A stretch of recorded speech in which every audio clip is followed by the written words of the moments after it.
আসসালামু আলাইকুম, রাফিজাস কিচেনে স্বাগতম। এই তো চলে আসলাম আপনাদের সাথে সিম্পল এবং মজাদার বাচ্চাদের একটা পছন্দের রেসিপি নিয়ে, পিৎজা রেসিপি। বাচ্চারা তো দেখা যায় কি সবজি পছন্দ করে না, সেই জন্য আজকে আমি সবজির পিৎজা রেসিপি আপনাদের সাথে শেয়ার করব। প্রথমে নিয়ে নিলাম 2 কাপ আটা, স্বাদ মতো লবণ, 1 চামচ চিনি, 2 চামচ ইস্ট, সামান্য তেল দিলাম 4 চামচের মতো। তারপর সামান্য কুসুম গরম পানি দিয়ে ভালো করে আমি আটাটাকে গুলিয়ে নেব বা ডো করে নেব, সফট একটা ডো। তারপর তেল দিয়ে ঢেকে দেব 1 ঘন্টার জন্য। আর এদিকে আমি নিয়ে নিলাম সবজি, ফুলকপি, ব্রোকলি, গাজর, সবুজ ক্যাপসিকাম। তারপর চুলার মধ্যে বসিয়ে দিলাম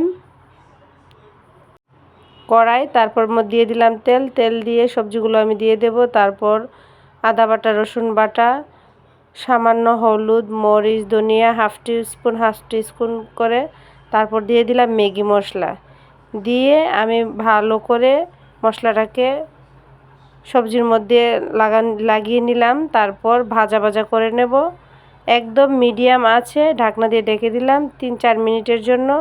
তারপর আবার ঢাকনা উঠে আমি নাড়াচাড়া করে নেব। যতটুকু সম্ভব সিদ্ধ যতটুকু হবে ততটুকুই ভাজতে হবে, সবজিটা ভাঙা যাবে না, একদম আস্তে আস্তে রেখে সিদ্ধ করতে হবে। সেই জন্য মিডিয়াম আছে আমি সবজিটাকে ভাজা করে নিয়েছি।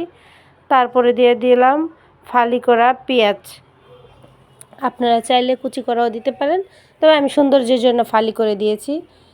তারপর এভাবে আমি ভাজা করে নেব। সবজিটা ভাজা হয়ে গেলে তারপর আমি যে ডোটা তৈরি করে রেখেছিলাম 1 ঘন্টা আগে, সেই ডোটাকে আমি ভালো করে মতে নেব। যেহেতু অনেকটা ফুলে যায় সেই জন্য হাওয়াটা আমি বের করে নিয়ে ভালো করে মতে নিয়েছি। তারপর 2টা করে নেব, 2টা লিচি করে নিয়ে আমি রুটি বেলে নেব। যেভাবে আমরা নর্মাল রুটি করি সেভাবে আমি আটা দিয়ে তারপর রুটিটা বেলব। যেহেতু আটাটা অনেক সফট সেজন্য তেল বা আটা দিতে হবে, আমি আটা দিয়েছি। তারপর রুটিটাকে আমি বেলে নেব, মোটামুটি মোটা রেখে, চিকনও না মোটাও না, আপনারা আপনাদের পছন্দ মতো রুটিটা বেলে নিতে পারেন। আমি আমার মতো করে নিয়েছি। এই সবজির পিৎজাটা অনেক মজাদার, যারা কখনো ট্রাই করেন নাই বাচ্চাদের জন্য সবজির পিৎজা, আপনারা অবশ্যই ট্রাই করবেন। তারপর আমি চুলার মধ্যে বসিয়ে দিলাম একটা তাওয়ার উপর দিয়ে দিলাম প্যানের উপরে আর তেল লাগিয়ে নেব। তারপর যে রুটিটা আছে আমি সেই রুটিটা দিয়ে দেব। তেলটা দিলে কি অনেকটা শক্ত হয়ে যায়, তেলটা দিলে অনেকটা সফট থাকে। তারপর কাঁটা চামচের সাহায্যে এটাকে স্ক্র্যাচ করে নেব যাতে বেশি ফুলে না যায়, পিৎজাটা সুন্দর থাকে। এভাবে ক্রেস হয়ে গেলে তারপর আমি দিয়ে দেব